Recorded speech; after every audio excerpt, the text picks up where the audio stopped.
नमस्कार महिलाओं, analyser app में आप सभी का स्वागत है। आज ये जो है भाग है आपका तीसरा, किसका?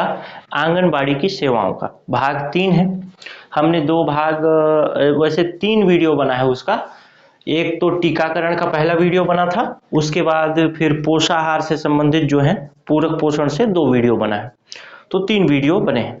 आज हम 4 जो और सेवाएं हैं जिसके अंतर्गत है आपका स्वास्थ्य एवं पोषाहार शिक्षा, शाला पूर्व अनौपचारिक शिक्षा, स्वास्थ्य जांच, परामर्श एवं या फिर संदर्भ सेवा, रेफरल सेवा, ये सारी चीजों को इसमें पढ़ेंगे।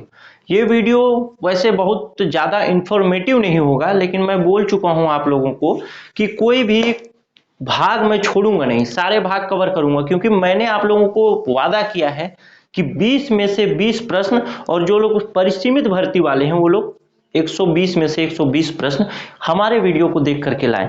और मैं तो कहता हूं यार, जो 200 पोस्ट है उस 200 पोस्ट में से 200 पोस्ट एनालाइजर से क्यों नहीं आ सकते? 200 में 200 लोग क्यों नहीं सेलेक्ट हो सकते? हमारे चैनल से हो सकते हैं। आप लोग तैयारी करिए, जरूर सेलेक्ट होंगे, ठीक है। और 2 चीजें कमेंट में मैंने देखा। पहली बात तो हेपेटाइटिस बी को लेकर के, जो कि मैंने टीकाकरण में छोड़ दिया था, तो वाकई वो मेरी भूल थी कि मैंने उसको नेक्स्ट वीडियो में नहीं सुधारा, तो उसको मैं अगले वीडियो में शामिल कर लूंगा। इस वीडियो में नहीं शामिल कर रहा हूं, अगले वीडियो में उसको शामिल करूंगा और वो आपको कवर हो जाएगा।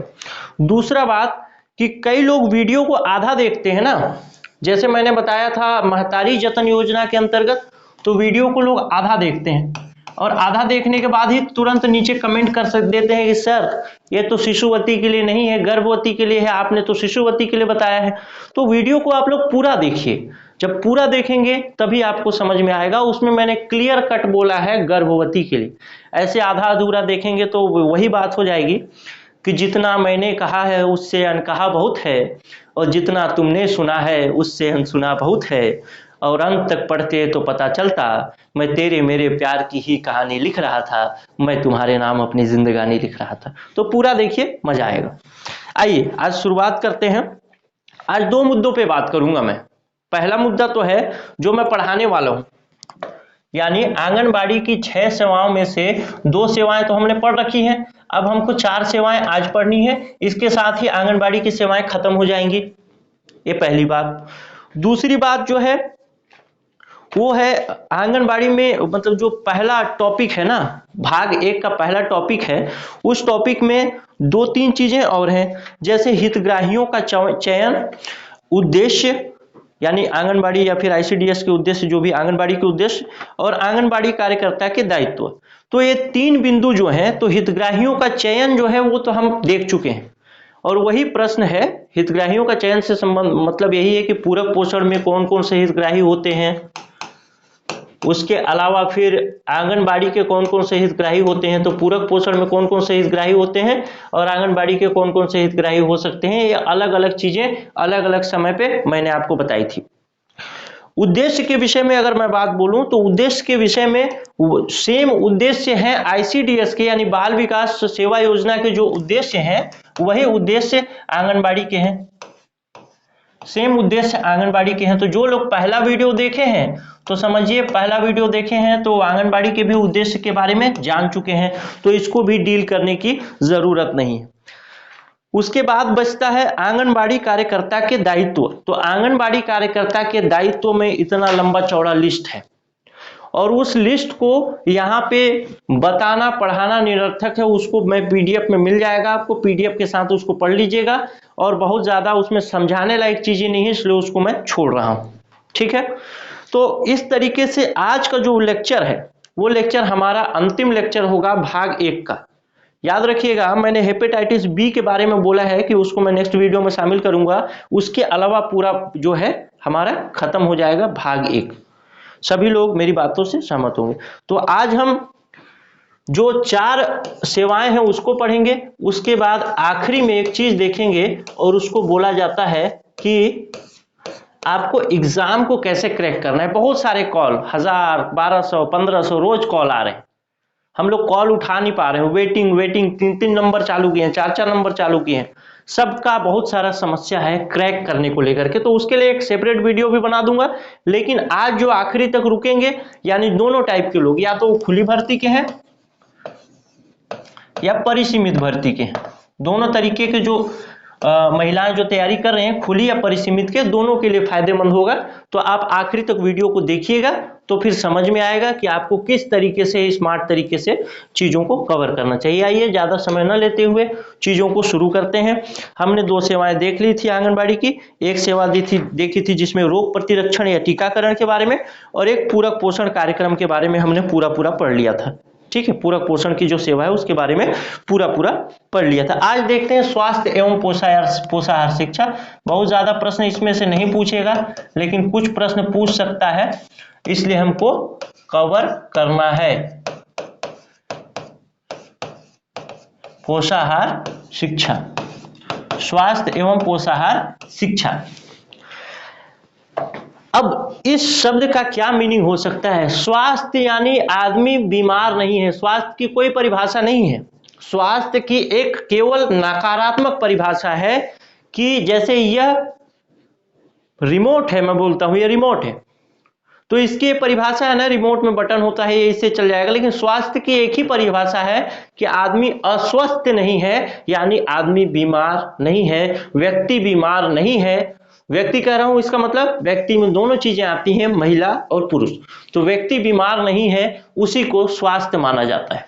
और इस बीमार न पड़े कभी, इसके लिए पोषाहार में, पोषाहार मतलब जो भोजन आप कर रहे हैं, जो आहार कर रहे हैं, जो आपके शरीर को ले जाकर के पोषण देगा, उसके बारे में शिक्षा आपको देने का काम कौन करता है? आंगनबाड़ी कार्यकर्ता या आंगनबाड़ी के माध्यम से ये किया जाता है। स्वास्थ्य और पोषाहार शिक्षा दोनों अलग अलग चीजें हैं। स्वास्थ्य यानी व्यक्ति बीमार नहीं है, इसका मतलब वो स्वस्थ है। दूसरी बात पोषाहार यानी पोषण का जो आहार है उसके बारे में, कौन सा चीज कितना खाना चाहिए, कौन सा चीज नहीं खाना चाहिए, ये सारी चीजें इसमें शामिल हैं। ठीक है, तो इसमें से बहुत ज्यादा प्रश्न नहीं पूछे जाएंगे, लेकिन कुछ प्रश्न आपसे पूछे जा सकते हैं, उन प्रश्नों को आपको ध्यान रखना चाहिए। ठीक है, तो आइए शुरुआत करते हैं। पहली बात तो है कि स्वास्थ्य एवं पोषाहार शिक्षा के अंतर्गत क्या होता है। तो आंगनबाड़ी का ये दायित्व है, आंगनबाड़ी का कर्तव्य है, सेवा है उसकी, कि वो उसके क्षेत्र में आने वाले जो हितग्राही वर्ग है, यानी जिसमें महिलाएं हैं, बच्चे हैं, गर्भवती महिलाएं, धात्री महिलाएं, ये सारे जो वर्ग हैं, उनको स्वास्थ्य के बारे में और किस चीज को कितना खाना है, कब खाना है, नहीं खाना है, उस सब बारे में शिक्षित करे, बताए। यही इसका मेन उद्देश्य है स्वास्थ्य एवं पोषाहार शिक्षा का। इसके अंतर्गत जो स्वास्थ्य का काम होता है, मैंने पहले भी बताया है कि NRHM के माध्यम से होता है, नेशनल रूरल हेल्थ मिशन के जो कार्यकर्ता होती हैं, ANM जिसको नर्स भी बोला जाता है, उनके माध्यम से स्वास्थ्य एवं पोषाहार शिक्षा का वो किया जाता है। खासकर पोषाहार शिक्षा को आंगनबाड़ी कार्यकर्ता ही बताती है, लेकिन स्वास्थ्य के बारे में जानकारी जो होता है वो NRHM के माध्यम से मिलता है। ठीक है, इसमें और कुछ चीजें नहीं है। इसमें एक चीज और है जिसको कहा जाता है कि इसमें कौन कौन से लोग शामिल होंगे, यानी स्वास्थ्य की शिक्षा देने में या पोषाहार की शिक्षा देने में, या स्वास्थ्य या पोषाहार की शिक्षा किन किन लोगों के द्वारा संचालित की जाती है, या किन के समन्वय से संचालित की जाती है, किन किन व्यक्तियों के, यानी किन किन पदों के समन्वय से। तो पहली बात तो है आंगनबाड़ी कार्यकर्ता, एक है ANM जो मैं यहाँ पे लिखा, जो कि NRHM की एक वर्कर होती है। तीसरा है मितानिन, और एक होता है HLV या पर्यवेक्षक, जो कि स्वास्थ्य विभाग का होगा। इन सभी लोगों के माध्यम से पोषाहार शिक्षा के बारे में पोषाहार के बारे में शिक्षा दिया जाता है। बहुत ज्यादा सवाल इससे पूछे जाने की संभावना नहीं है। आइए आगे देखते हैं। याद रखिएगा, मैंने बोला है आखिरी में एग्जाम को किस तरीके से आसानी से कम समय में प्रिपेयर कर सकें, उसका ट्रिक मैं बताऊंगा। थोड़ा बहुत हमने उसमें एनालिसिस किया है हजारों कॉल के बाद। तो आइए अब देखते हैं दूसरा जो सेवा है वो, उसको बोला जाता है शाला पूर्व अनौपचारिक शिक्षा। इसमें दो तीन चीजें आप देखेंगे, शब्द को देखिए तो यह है शाला पूर्व, यानी शाला से पहले, स्कूल जाने से पहले, स्कूल जाने से पहले। और एक है अनौपचारिक शिक्षा। शिक्षा के दो प्रकार हो सकते हैं, एक अनौपचारिक शिक्षा और एक होता है औपचारिक शिक्षा। अनौपचारिक शिक्षा क्या है? ऐसी शिक्षा जो कि आपको मार्कशीट नहीं देती, उसको सामान्य रूप से अनौपचारिक शिक्षा कहते हैं। ऐसी शिक्षा जो कि आपको मार्कशीट नहीं देती, आपको कोई किताब पढ़ने को नहीं बोलती, वैसी शिक्षा को अनौपचारिक शिक्षा कहते हैं। औपचारिक शिक्षा का मतलब ये है कि औपचारिक शिक्षा सामान्यतः 6 वर्ष के बाद शुरू की जाती है भारत में, जिसको कि स्कूल में दिया जाता है, किताब क ख ग घ ABCD वगैरह पढ़ाया जाता है, तो वहां से औपचारिक शिक्षा की शुरुआत होती है। तो अनौपचारिक शिक्षा में क्या क्या चीजें आती हैं, जैसे रंगों को पहचानना, जैसे गाय है कि बैल है, भैंस है कि घोड़ा है, इस बीच में कैसे अंतर करेंगे आप। जंगली जानवर, समुद्र आदि का चित्र दिखा करके, जो छोटे बच्चे होते हैं, नन्हे बच्चे, कौन से वर्ग के बच्चे होंगे इसमें? क्या 0 से 6 वर्ष के होंगे? ये इससे एक प्रश्न पूछ सकता है, क्या 0 से 6 वर्ष के होंगे, या 0 से 5 वर्ष के होंगे, या 3 से 5 वर्ष के होंगे, या 3 से 6 वर्ष के होंगे? तो सही उत्तर क्या होगा? 3 से 6 वर्ष के बच्चे, क्योंकि 3 से 6 वर्ष के बच्चे ही आंगनबाड़ी में जाते हैं। आपको पता होगा, मैंने बताया भी था कि 3 से 6 वर्ष के बच्चों को शाला पूर्व अनौपचारिक शिक्षा देने का प्रावधान है। इसका मुख्य उद्देश्य क्या है? मुख्य उद्देश्य ये है कि बच्चे जो हैं वो आंगनबाड़ी में जाएं, वहां खेलें कूदें, और उनको एक वक्त का या फिर जो पोषाहार देने की व्यवस्था है वो उसी के माध्यम से दे दिया जाए। उसके अलावा एक प्रमुख उद्देश्य है जो कि दिखता नहीं है। वो उद्देश्य कौन सा है कि बच्चे जब आंगनबाड़ी में रोज जाते हैं, रोज घर आते हैं, फिर रोज जाते हैं, फिर रोज घर आते हैं, तो इस तरीके से प्रक्रिया चलती रहती है, तो उनके जो घर वालों से उनका लगाव होता है एक तरीके से धीरे धीरे कम होता है। यानी वो 6 से 8 घंटे तक बाहर किसी सामुदायिक स्थान पर जाकर रहने की स्थिति में तैयार हो जाते हैं 3 से 6 वर्ष तक। जब वो 3 से 6 वर्ष तक बाहर 7 से 8 घंटे रहने की स्थिति में तैयार हो जाते हैं, तब क्या होता है? तब जब 6 वर्ष से बच्चा बड़ा होता है तो उनका स्कूल में एडमिशन हो जाता है। तो इससे क्या हुआ? इससे उस बच्चे को आप स्वास्थ्य जो शारीरिक रूप से मजबूत किए, खाना वाना दे करके, थोड़ा बहुत आपने अनौपचारिक शिक्षा दिया, उसके बाद बच्चा स्कूल जाने के लिए भी प्रोत्साहित हुआ, क्योंकि उससे पहले वो उस माहौल में रह चुका है। तो इसका एक प्रमुख उद्देश्य है शाला पूर्व अनौपचारिक शिक्षा का। चाहेंगे तो आप इसको नोट डाउन कर लीजिएगा। शाला पूर्व अनौपचारिक शिक्षा का एक प्रमुख उद्देश्य क्या है कि बच्चे जो हैं स्कूल की तरफ अग्रसर होते हैं, स्कूल जाने के लिए प्रोत्साहित होते हैं। इसके उद्देश्यों में देखें, शाला पूर्व अनौपचारिक शिक्षा में तो बच्चों का शारीरिक, मनोवैज्ञानिक, नैतिक, सामाजिक विकास और उनकी भाषा और बुद्धि को विकसित करना, ये 3-4 चीजें हैं, लिख लीजिएगा। पूछ सकता है आपसे 4-5 ऑप्शन में कि इसमें कौन सा शाला पूर्व अनौपचारिक शिक्षा का उद्देश्य नहीं है। तो एक हिडन उद्देश्य जो था कि स्कूल जाने का उद्देश्य, हिडन मतलब छुपा हुआ उद्देश्य, स्कूल जाने का उद्देश्य ये दिखाई नहीं देता, इसलिए मैंने आपको इसको बता दिया। हो सकता है कि ऑप्शन में आपका ये एक ऑप्शन होगा और इसको आप गलत मार के आ जाते, इसलिए पहले मैं आपको इसको बता दिया कि बच्चे उस माहौल में शुरू से रहते हैं, यानी 3 से 6 वर्ष के बीच में रहना शुरू कर देते हैं, तो फिर वो स्कूल जाने के लिए भी प्रोत्साहित होते हैं, कोई समस्या नहीं होती। अगर आपसे कुछ पूछेगा कि बच्चों को किस तरीके से विकसित किया जाता है, उस तरीके से आपसे उद्देश्य पूछ दिया जाए तो बच्चे का लिख लीजिए शारीरिक, मनोवैज्ञानिक, नैतिक, सामाजिक विकास और भाषा और बुद्धि को विकसित करना। ये 4-5 पॉइंट है, बस यही चीजें हैं। 3 से 6 वर्ष का बता दिया।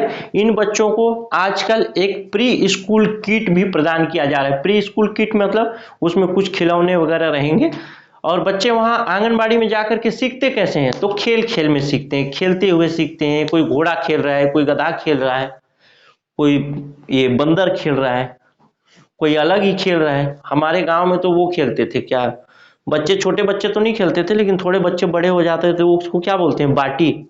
इधर उसको कुछ बोलते हैं ऐसे गोल गोल जो होता है, अरे उसको जीत जाते हैं यार खेल के, पता नहीं क्या बोलते हैं। ठीक है, कमेंट करके बताइएगा क्या बोलते हैं उसको। वो गोल गोल नहीं रहता है, बच्चे वो ऐसे चौकोर बना के या फिर वो गोला बना के ऐसे मार मार के खेलते थे, बाटी अंटा ऐसा कुछ कुछ बोलते हैं उसको। ठीक है, फिर अनौपचारिक शिक्षा के उद्देश्य मैंने बता ही दिया कि शारीरिक, मनोवैज्ञानिक, नैतिक, सामाजिक विकास करना, भाषा और बुद्धि का विकास करना। दो चीजें हो सकता है इसमें छुपा हुआ हो कि भाषा और बुद्धि के बारे में आपका दिमाग ना लगा हो, बाकी आपके दिमाग में तो बसा ही होगा, तो इस चीज को भी आप लिख लीजिएगा। और बाकी चीजें जो है, इसलिए ये भाषा और बुद्धि को लिखवा दिया क्योंकि ICDS में भी बाकी चीजों को मैं बता चुका हूं।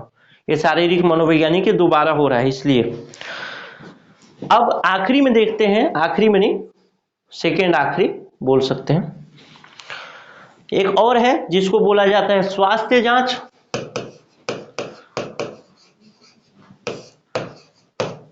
तो स्वास्थ्य जांच की जो सेवा है, स्वास्थ्य जांच से मतलब क्या है कि व्यक्ति कितना अस्वस्थ हो रहा है, कितना बीमार हो रहा है, कब बीमार हो जाएगा, उसकी पहले से जांच करते रहना।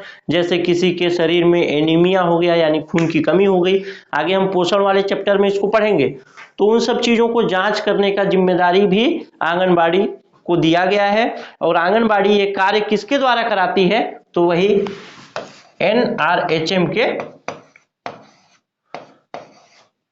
सहयोग से। बाकी स्वास्थ्य जांच में और कुछ चीजें नहीं है, स्वास्थ्य जांच में कितनी तरीके की जांच की जाती है ये सब प्रश्न नहीं बनेगा। मुख्य रूप से आंगनबाड़ी की सेवाओं से दो ही चीजों में प्रश्न बनेगा, एक टीकाकरण से और एक पूरक पोषण से, जिसको कि बहुत विस्तार से मैं पढ़ा चुका हूं। आगे देखते हैं संदर्भ सेवा या रेफरल सेवाएं। संदर्भ सेवा या रेफरल सेवाएं की बात कर रहा हूं, तो इसको बोला जाता है, इसको परामर्श सेवा भी बोलते हैं, संदर्भ सेवा भी बोलते हैं, कहीं कहीं अलग अलग रहेगा तो टेंशन मत लीजिएगा, परेशान मत होइएगा। संदर्भ सेवा अंग्रेजी में इसको बोला जाता है रेफरल सेवाएं, रेफरल सेवाएं। यानी इसका मतलब क्या है, इसका मतलब यह है कि ऐसी सेवाएं जो आंगनबाड़ी के पास उपलब्ध नहीं है, उन सेवाओं के बारे में जानकारी देने का काम आंगनबाड़ी का है, उसी को संदर्भ सेवा कहा जाता है। जैसे बच्चे का तबीयत बहुत खराब है तो उसको कहाँ भेजना है, बहुत ज्यादा खराब है तो कहाँ जाना चाहिए, अगर उसको खून की कमी हो गई तो आंगनबाड़ी की जो कार्यकर्ता है वो अपने हिसाब से क्या उसको सेवा बता क्या उसको उपचार बता सकती है। ये सारी सेवाएं जो हैं संदर्भ सेवाएं में आती हैं। इसके अंतर्गत इसका जो विस्तार है बहुत ज्यादा है। तो ऐसा अगर आपसे पूछ दिया कि कानूनी सेवा संदर्भ सेवा में शामिल है, स्वास्थ्य सेवा संदर्भ सेवा में शामिल है, तो मैक्सिमम इसमें आप स्वास्थ्य सेवा लगाइएगा, वो जो कि सही होगा। इस तरीके से प्रश्न पूछा जा सकता है, बाकी कोई प्रश्न नहीं पूछा जाएगा इसमें से। एक चीज और पूछा जा सकता है स्वास्थ्य जांच से संबंधित, कि एक प्रश्न महत्वपूर्ण हो सकता है ये स्वास्थ्य जांच, जो कि इससे पहले मैं बताया, ये तो संदर्भ सेवा है, शाला पूर्व अनौपचारिक स्वास्थ्य जांच को मिटा दिया। स्वास्थ्य जांच जिसमें बताया था कि ANM या NRHM के माध्यम से वो आंगनबाड़ी में उनका जांच होता है कि किसको एनीमिया वगैरह है, तो उसमें एक चीज आपसे पूछा जाता है कि जांच में अगर कोई अनियमितता पाई जाती है, अनियमितता का मतलब कोई मान लीजिए व्यक्ति बीमार पड़ गया है, उसको बीमारी है कुछ, तो उसको प्राथमिक रूप से किस हॉस्पिटल में भेजा जाएगा, ये महत्वपूर्ण प्रश्न है, तो इसको लिख भी लीजिएगा। तो उसको कहा जाता है सामुदायिक स्वास्थ्य केंद्र, यहीं भेजा जाएगा। ठीक है, यही सवाल है, इससे ज्यादा सवाल बनेगा नहीं। मैंने बताया है हेपेटाइटिस बी के बारे में मैं नेक्स्ट वीडियो में बात करूंगा। अब ये सारी चीजें खत्म हो गई। अब बात करते हैं जो कॉल आए हैं उनके, यानी रोज कितने कॉल आ रहे हैं हमारे पास, 1000 से 1200 कॉल रोज आ रहे हैं। 3 नंबर 4 नंबर एक्टिवेट है, फिर भी कॉल हम रिसीव नहीं कर पा रहे हैं। इसमें कुछ टेस्ट सीरीज के ज्वाइनिंग के कॉल हैं, कुछ एग्जाम को हड़बड़ाहट को लेकर के कॉल है, बहुत सारी चीजों के बारे में इसमें है। तो हम बात करते हैं एक एक छोटे छोटे तरीके से। एक बार मैं बात करेंगे, हम लोग पहले सिलेबस पर नजर डाल लेते हैं कि सिलेबस कैसा है और उसको किस तरीके से कम समय में अधिक नंबर लाया जा सकता है। ठीक है, तो आपको मालूम होगा सिलेबस का पहला भाग है भाग 1। इसके लिए आपको कुछ भी करने की जरूरत नहीं है, क्योंकि इसको मैं इतना विस्तार से पढ़ा रहा हूं कि एक प्रश्न बाहर से नहीं आएगा।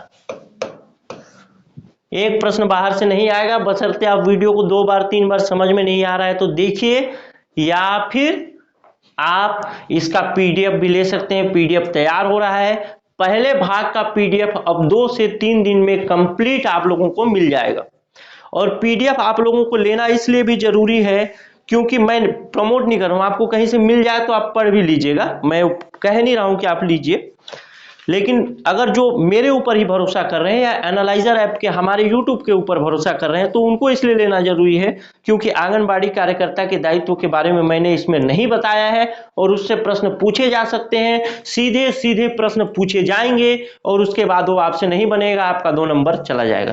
तो 2 नंबर के लिए रिस्क मत लीजिएगा, आप चाहे तो ले लीजिएगा। अगर आपको कहीं से मिल जाए ये चीज तो आपको लेने की जरूरत भी नहीं है। ठीक है, बाकी आप नोट्स बनाए होंगे, आंगनबाड़ी कार्यकर्ता के दायित्व कहीं से आप पढ़ लीजिए, उसके बाद आपको कोई जरूरत नहीं।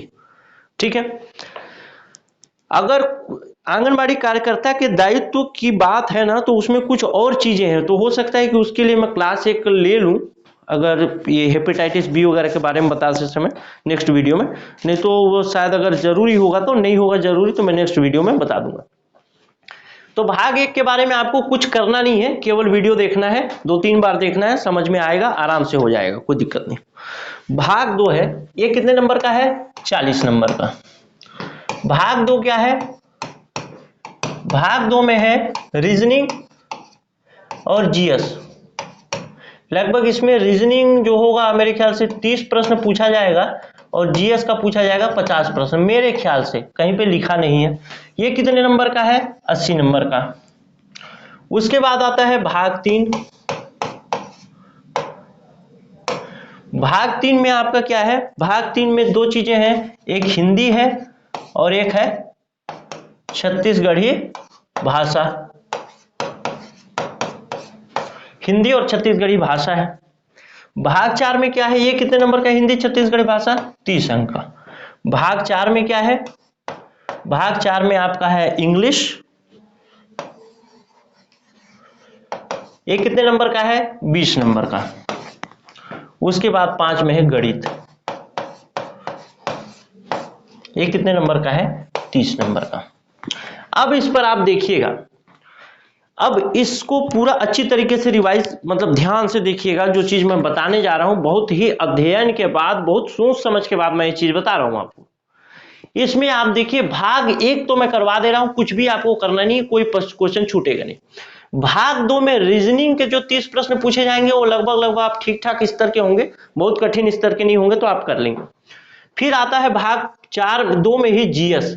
अब जीएस में कितने नए सब्जेक्ट हैं? छत्तीसगढ़ जीएस पढ़ना है, भारत का जीएस पढ़ना है। भारत के जीएस के, छत्तीसगढ़ जीएस के अंदर पहले बात करूं तो छत्तीसगढ़ का हिस्ट्री, ज्योग्राफी, इकोनॉमी, सब कुछ पढ़ना है आपको, भूगोल, सुगोल, सब कुछ। 5-6 सब्जेक्ट तो छत्तीसगढ़ में हो गए। उसके बाद कम से कम 8 सब्जेक्ट आपको उसमें पढ़ना है। किसमें? भारतीय जो जीएस है, भारतीय सामान्य ज्ञान है उसमें। तो कितने? 14 भाग हो गए टोटल, यानी 14 सब्जेक्ट आपको यहां पे पढ़ना है। अब इस 14 सब्जेक्ट को पढ़ने के बाद निश्चित नहीं है कि आप उसमें सही ही कर पाएंगे, लेकिन अगर आप देखें इधर, 14 सब्जेक्ट पढ़ने के बाद आप कितना नंबर गेन कर रहे हैं? 50 नंबर, क्योंकि रीजनिंग तो अलग मैंने कर दिया, तो 50 नंबर आप पा रहे हैं। अगर नीचे देखें, हिंदी, गणित, अंग्रेजी और गणित, तो ये तीनों मिला के कितने नंबर ला रहे हैं? 80 नंबर के। और ये ऐसे भाग हैं, ये भाग ऐसे भाग हैं जिस भाग से आपका प्रश्न कम मेहनत में ज्यादा सही हो सकता है। कौन कौन से भाग? हिंदी, अंग्रेजी और गणित। इस भाग से कम नंबर में ज्यादा प्रश्न सही किया जा सकता है। तो सबसे पहले आपकी प्राथमिकता तो यही होगी कि आप पहले गणित को बनाएं, क्योंकि गणित में प्रश्न सही होने की संभावना बहुत ज्यादा है। उसके बाद इंग्लिश और उसके बाद हिंदी। अगर आप ध्यान से देखेंगे ना तो 40 नंबर ये, 30 ये, 40 30 कितना हो गया 70 और 80 ये, 70 80 150 नंबर। 150 नंबर तो आपका एकदम फिक्स वाला है। उसके बाद आप इस 50 नंबर में कुछ नंबर तो ले ही आएंगे, 10-20 नंबर, बस आपका सिलेक्शन हो गया। और 200 में से 200 सिलेक्शन हमारे वीडियो कोर्स से आना चाहिए, इस चीज को ध्यान रखिएगा। अब बात आती है, कुछ चीजें हो सकता है किसी के मन में सवाल हो सकता है कि गणित का हम लोग वीडियो कोर्स नहीं करा रहे हैं तो कहां से पढ़ें, इंग्लिश का वीडियो कोर्स नहीं करा रहे हैं तो कहां से पढ़ें, और इसका हिंदी का वीडियो कोर्स नहीं करा रहे हैं तो कहां से पढ़ें। तो इसके लिए एनालाइजर ऐप में व्यवस्था है। अगर जिनको ज्वाइन करना है तो कर सकते हैं, जिनको ज्वाइन नहीं करना है नहीं कर सकते हैं, जो कहीं और से भी ज्वाइन कर सकते हैं, कोई समस्या नहीं है। हर एक सब्जेक्ट के लिए आपको मात्र 99 रुपए का पेमेंट करना है। हर एक सब्जेक्ट के लिए मात्र 99 रुपए का। जैसे आपको हिंदी पढ़ना है तो 99 रुपए में पढ़ सकते हैं पूरा वीडियो। उसके बाद अंग्रेजी पढ़ना है वो भी 99 रुपए में पढ़ सकते हैं। गणित पढ़ना है वो भी 99 रुपए में पढ़ सकते हैं। तो 99 99 99 यानी 300 रुपए से भी कम खर्च करेंगे आप केवल 80 नंबर के लिए। 300 रुपए से भी कम खर्च करेंगे, केवल 300 से भी कम। 80 नंबर उसमें आपका फिक्स है। अगर आप ज्वाइन करते हैं तो, ज्वाइन नहीं करते हैं तो खुद से भी आप इसको तैयार कर सकते हैं, लेकिन खुद से तैयार करना थोड़ा मुश्किल होता है, तो ध्यान से। ठीक है, बहुत ज्यादा महंगा नहीं है, बहुत सस्ता कर रखा है हमने, उसीलिए कि ज्यादा से ज्यादा लोग इसको ज्वाइन करें और यूज कर सके। बात रही रीजनिंग की, तो रीजनिंग पर कुछ व्यवस्थाएं हम बना रहे हैं, देखते हैं जो भी हो सकता है हम उसको करेंगे। एक और बात छूट जा रही है जिसको कहा जाता है टेस्ट सीरीज। अगले पेज में लिख देता हूं। ये तो समझ में आ गया होगा आप लोगों को किस तरीके से नंबर आएगा। ये 80 नंबर का है, ये 40 नंबर और यहां से 30 नंबर। अगले पेज में समझा देता हूं। अगले पेज में है टेस्ट सीरीज।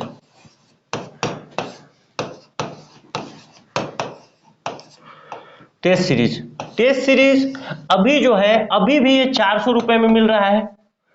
परिसीमित वालों के लिए अलग मूल्य होगा, ध्यान रखेंगे। जो 400 रुपए में अभी खरीद ले रहे हैं वो तो अच्छी बात है।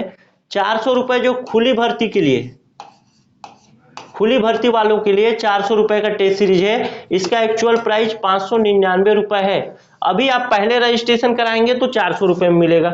सबसे महत्वपूर्ण बात है, वीडियो को देखने के बाद, पीडीएफ पढ़ने के बाद, किताब पढ़ने के बाद सबसे महत्वपूर्ण काम होता है टेस्ट सीरीज का, क्योंकि मेन सिलेक्शन का, मेन मोटिवेशन का खेल यहां होता है।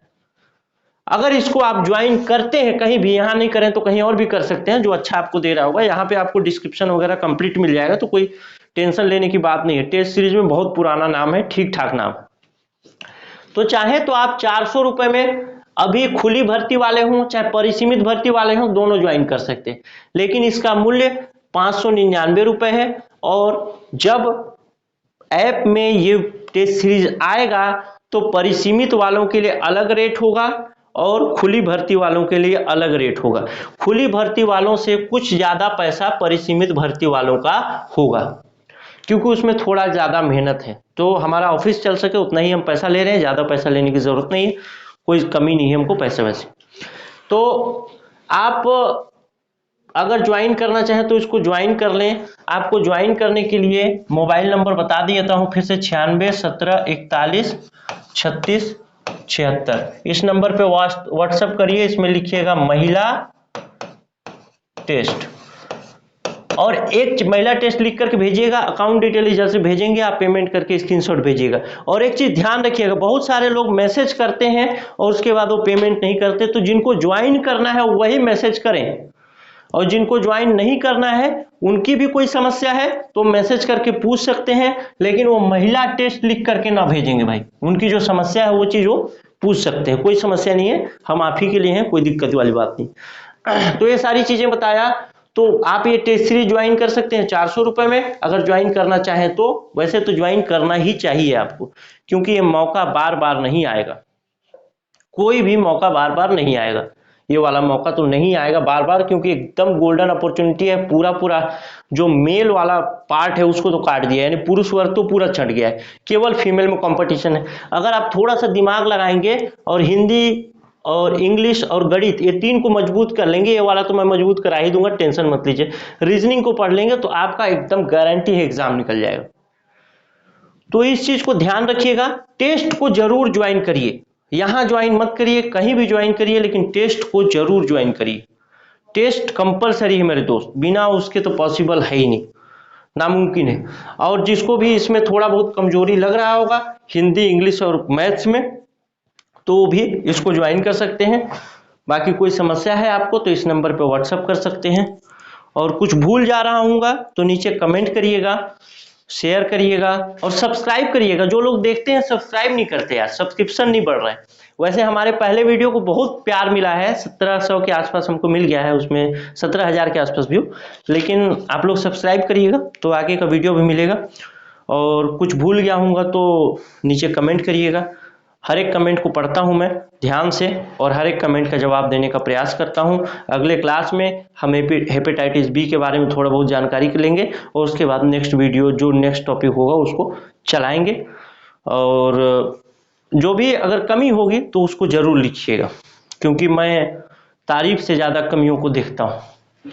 चलिए, कुछ भूल गया होगा तो बताइएगा, क्योंकि मैं तो बुलबुल हूँ, मेरा काम है गाते रहना। जो मैं भूल जाऊं तो मुझे याद दिलाते रहना। चलिए, खुदा हाफिज।